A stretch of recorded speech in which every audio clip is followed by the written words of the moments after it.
Now, what have you all heard from others who are talking about this?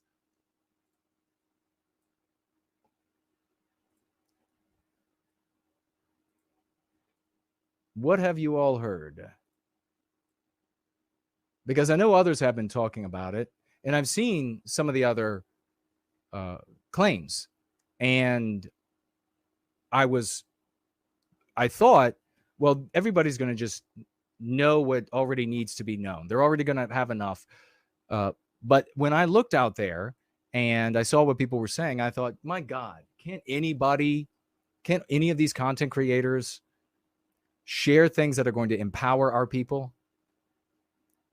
So here he is. This is the EFF, and it is a party in coalition with the ANC in the once great country of South Africa, our once great country of South Africa. And we'll talk about South Africa in a second as well. Do we have Myra Page is leaving? Looks like. Okay, sister. Take care. You're going to miss out. You're going to miss out. But take care. Take care. When things start rocking here, you're going to wonder. But Marluxia is here. Hello and welcome. What did I call him? Julius Malema? His name is Julius Malema. If I called him something else, my apologies. EFF. This is the government, in my opinion. Check with CNN. The ear is at the door. The government of South Africa. So this is a second or third biggest party, and they're in a coalition of some extent to some degree. And this is not new. This is, and that's something important to be communicated. This is not new. This is a anti-white sentiment that infected our people in South Africa. And then as a consequence, because they did not have, and what is anti-whiteism? It is a psychological warfare that is waged against us. The Go Free method is the defeating, the circumventing, the undermining of that psychological warfare, specifically created to bring down that psychological warfare.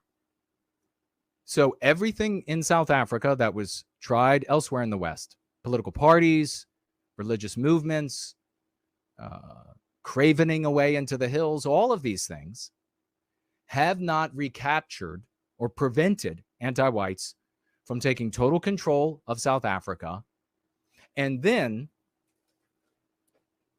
as a consequence, not just of the legal political control, but of the moral control of the landscape, been able to inflict injury that can be, in my opinion, written in the annals of history with the greatest atrocities that mankind can commit. Remember, and it's always, it's the number, but it's also how it's carried out, what's in the minds of the victims. I mean, the victims here, and if you want my, genuine opinion, when you have convinced victims that they deserve to be butchered and ritualistically gang raped in front of family members and then murdered savagely, that's worse than just doing those things. And I use the word there, just, I make it poignant because the point is poignant. And so that's what's happened, in my opinion. Ask CNN, ask the historians at your university or high school or whatever. They'll tell you the exact opposite. So here we have Malema, if I have it right now. And he is not the problem. And make sure when you talk with people that you point this out. He is not the problem. Anti-whiteism is the problem. The EFF is not the problem. We're talking about the primary problem. What holds this primary? What has this primacy behind all of this? It is anti-whiteism.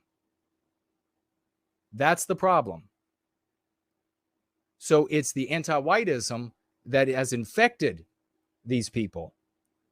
And this is the consequence in the human animal of that ideology for a specific type of the human animal, and that is Western kind.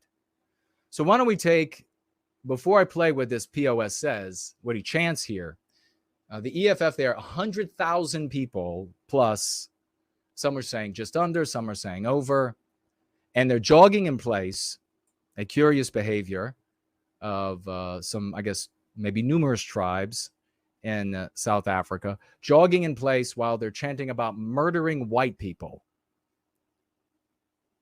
And this from Wikipedia. I don't know. I mean, I'll add my 2 cents as we look at this. But this from Wikipedia. Modern humans are believed to have inhabited South Africa more than 100,000 years ago. And Wikipedia talks about these wandering, nomadic, peripatetic, although do they use the word peripatetic?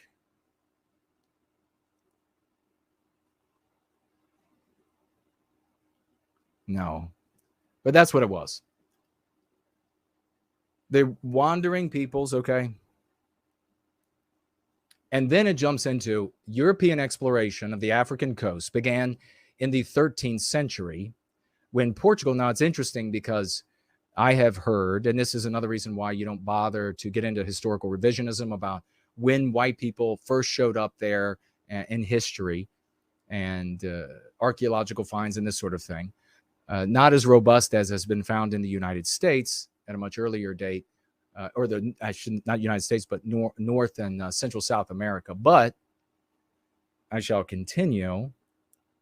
And this is all subject, remember, when we're reading history, it's all subject to rewrite to empower the anti-white oligarchs, the people who are in charge in the present. So at some point, this Wikipedia page will say that there, if it doesn't say here already, I mean, don't be surprised. At some point, they'll be able to say that the country of South Africa existed and that white people then came in the dark of night and took it over. The industry, the water plants, water treatment plants, the farms, they came in and took it all over. I promise they'll be able to say that if we don't recapture our destiny, and they will, and white people will believe it. 13th century, when Portugal sought an alternative route to the Silk Road to China.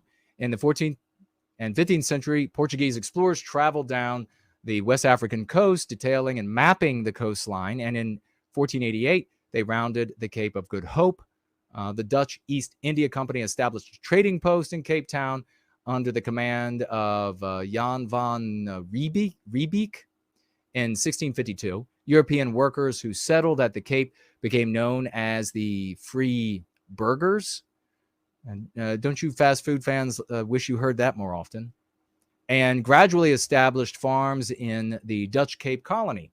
Following the invasion of the Cape Colony by the British, 1795, 1806. And I always am shocked when I hear these sectarianists in the midst of their sectarianizing, and they're like, no, the Brits are bad. What happened was the Brits are bad in South Africa. And then the other ones are like, no, the Dutch were the bad ones. Are you kidding me? Are you kidding me? I just want to I just want to split your nuts off the side of your head. That is the dumbest ass thing that I can imagine to argue over. 1806, mass migration, collectively known as the Great Trek, occurred, during which the Voortrekkers established several Boer settlements on the interior of South Africa. The discoveries of diamonds and gold in the 19th century had a profound effect. Well, wait a second. The discoveries of diamonds and gold. So why weren't they already being mined and used and sold and profited from?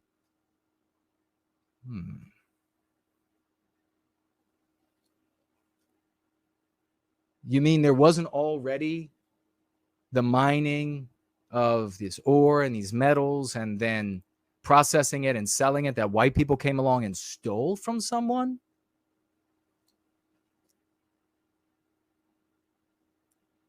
Had a profound effect on the fortunes of the region, propelling it onto the world stage and introducing a shift away from an exclusively agrarian-based economy. So it must have been the agrarian economy that the white people came in and stole, toward industrialization and the development of urban structures.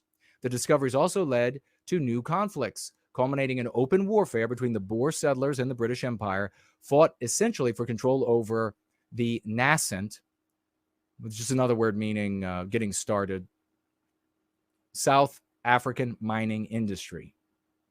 Following the defeat of the Boers in the Anglo-Boer or South African War, the Union of South Africa was created as a self-governing dominion of the British Empire on 31 May 1910 in terms of the South African Act 1909, which amalgamated the 4 previously separate British colonies. So we'll stop right there because quite a lot was missed there, wasn't it? And I'll give you what matters. What matters when it comes to this for us? Well, what matters when it comes to this for us is that whether white people were there earlier in time or what have you, white people showed up. Our people. I'm very proud of them. I am so proud of our people. We showed up in this part of this continent, and there was no country, no kingdom that occupied the totality. There were warring tribes here and there. There were, but it's totally immaterial, areas that were uninhabited because they didn't lend themselves to supporting the animal population naturally, and so, and also the vegetative options, I should say, for the native, or I shouldn't even say natives, for the warring tribes, and for tribes that were peaceful with each other as well. Traveling, peripatetic, ambulatory, noctivagant tribes. So there were some, but don't make this argument. I see South Africans, our good brothers and sisters, that will say, well, no, there was a large swaths that were uninhabited. Who cares? It doesn't matter. There were black tribes that were at odds, sometimes at peace, sometimes at very brutal war, for essentially what were hunting grounds, whether it's vegetative things that you could pick and eat, etc., or game that you could chuck a spear through and knock it over the head with and then eat it. Primarily that, but of course there were other things going on. I've heard the stories, stealing the women and everything else. And then this white tribe showed up. And very similar to when the white tribe showed up in Australia and there were black tribes already running around, and when the white tribe showed up in the Americas and there were what we can call colloquially red tribes running around, having conflicts, sometimes at peace, often at war. The white tribe then competed with the black tribes. And the white tribe lost some battles, won some battles, and then won the war. And the white tribe decided to build what we do in keeping with our biospirit, project our biospirit onto the landmass. There was no South Africa. It was the southernmost part of a continent. And we decided to project this onto the world around us. And we built Western civilization in the southern part of the continent. That is extremely important to understand. And that's how you should approach the talk about us in New Zealand, Australia, Canada, the US, etc.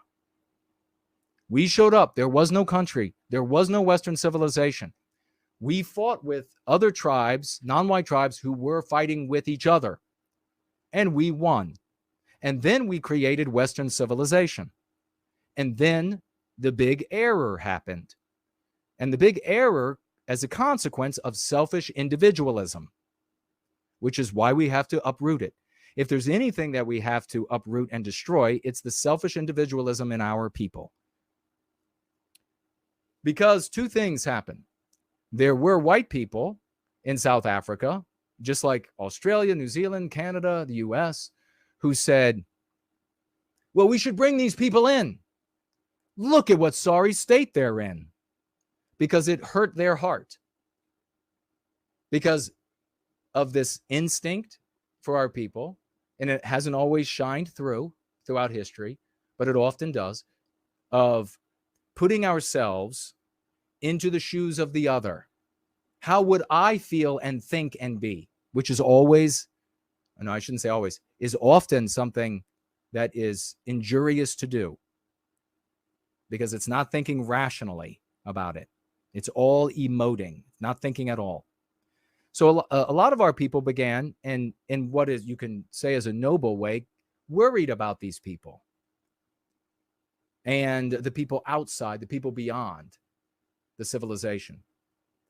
And in a selfish way, rather than thinking about our people and what becomes of us, they wanted to selfishly bring them in. Let's bring them in and make them better than their sorry lot. Let's bring them in. That's what these people were saying. Let's care for them. No concern whatsoever for our people, only a concern for their own selfish asses and how it made them feel warm and fuzzy to do it. There were others motivated by selfish individualism, and a lot of conservatives, you need to hear this message. It is this selfish individualism that you worship. That's the problem. So these other selfish individualists said, hey, you know what? I can enrich myself to the stratosphere and beyond if I fire all the white people I have working for me and I bring in these folks from outside Western civilization. I bring in these people from outside our biosphere into the body of our people, because then I can pay them nothing. I can give them next to nothing, and I'll just hoard all the riches for myself. If we had a moral imperative that prevented those kinds of thoughts, that could never have happened in the first place. But these people, both types, the first victimization was white people in South Africa, just like in Canada, just like everywhere else. When we recreate Western civilization, we go, the first victim are not the non-white people, it's the white people who lose their jobs, they lose their neighborhoods, they lose their dignity, they lose their innocence, they lose their etc. We're the first victims. They bring these people in, and then anti-whiteism has taken a stronger root than it even had before. Because now these white people can use the new non-white population to improve their individualistic lot, their selfishly individualistic lot, their selfishly individualistic power. And they did. And these folks got richer and richer, runaway wealth and power in competition with each other, selfish individualists. And the white race being harmed all along. And the non-whites in South Africa, they were brought in and they were said, look, you didn't build this, but we're going to let you live here. You can live in this area and you can have these jobs. Isn't that nice? White people were giving them a place to live. You can drink this running water. You can use this electricity. You can have these rights in our civilization. We're going to allow you to come in and have this, that, and the other thing. But of course, anti-whiteism at work is going to incessantly endeavor as a tool to both the radical selfish individualist and the absolute anti-white psychotic actor to dig further, to look for more excuse to victimize more, to take more, to complain more, to be ungrateful. And that snowballs into modern anti-whiteism, what you see today.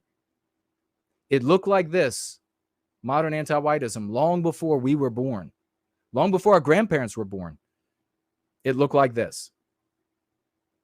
But this inevitable creeping of this disease of anti-whiteism through our civilization has finally reached, since it has no opposition that it can't defeat until us in the Go Free method, has reached this zenith of total open control, anti-white open control of South Africa and Rhodesia. Of course, Rhodesia now called Zimbabwe. And anti-whiteism at the federal level that looks and sounds like this.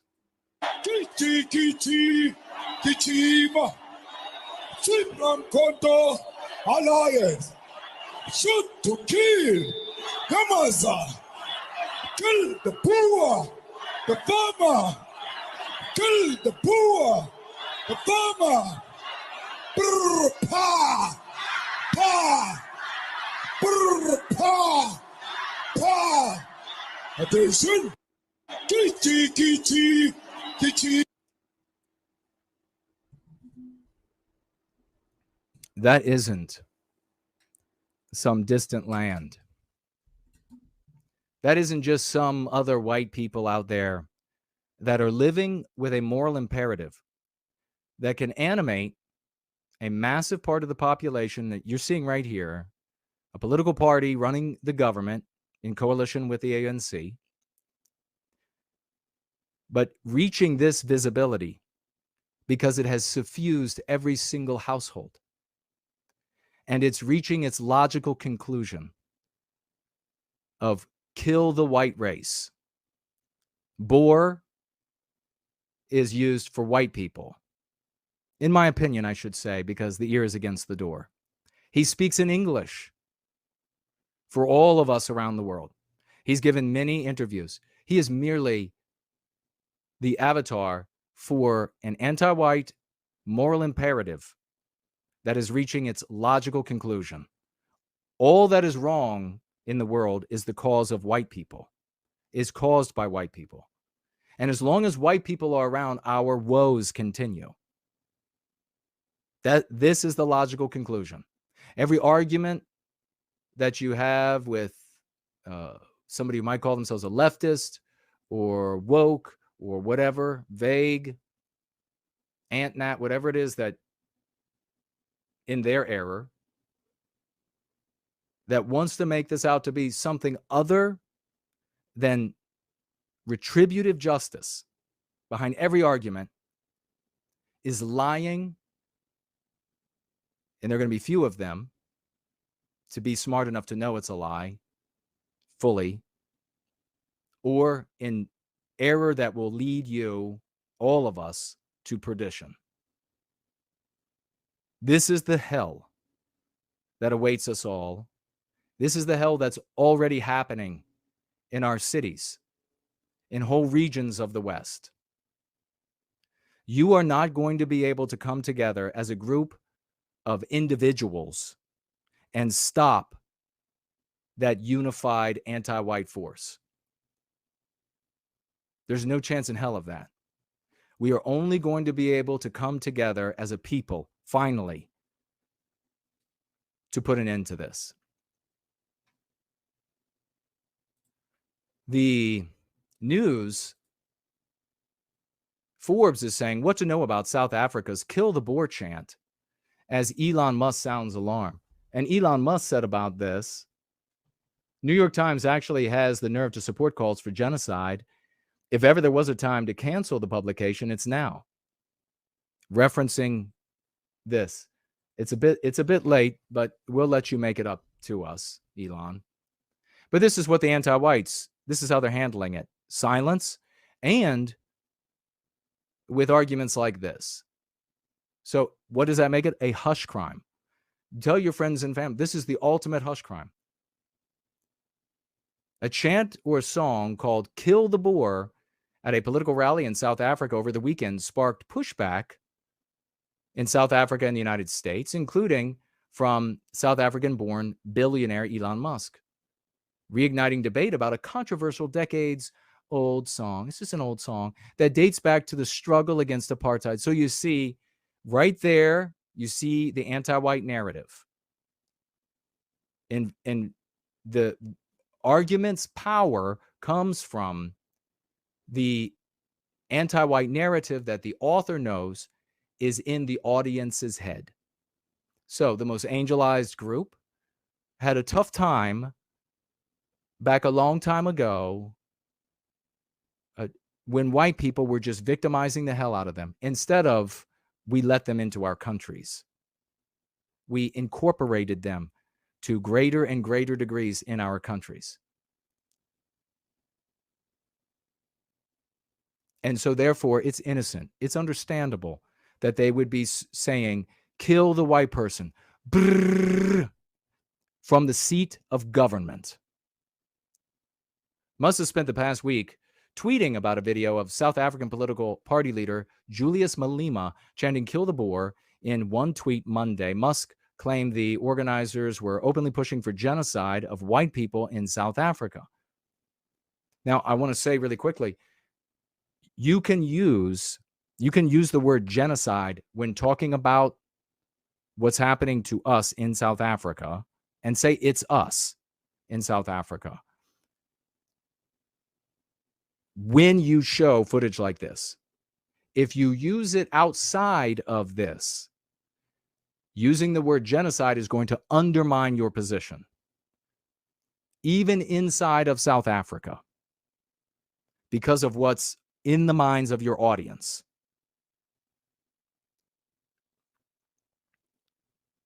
Malema, who is black, really defended the song in a press conference and attacked Musk, saying, quote, looks like an illiterate, and end quote, and the quote, only thing that protects him is his white skin, close quote. These people, this is the anti-white narrative. All is good for you. You're all protected because you're white. You're this demonized race, and it's time for them to come and take it away from you. How do they take your race away from you? By murdering you, as they're demonstrating in South Africa. Again, more reference back to the song's creation.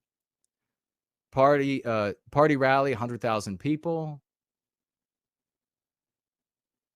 And even they on Forbes say it's about killing white people. It says here, reference to white South Africans known as Boers. So it's white people that they're giving this title Boer to. And of course, he's speaking in English for all of us, not Afrikaans.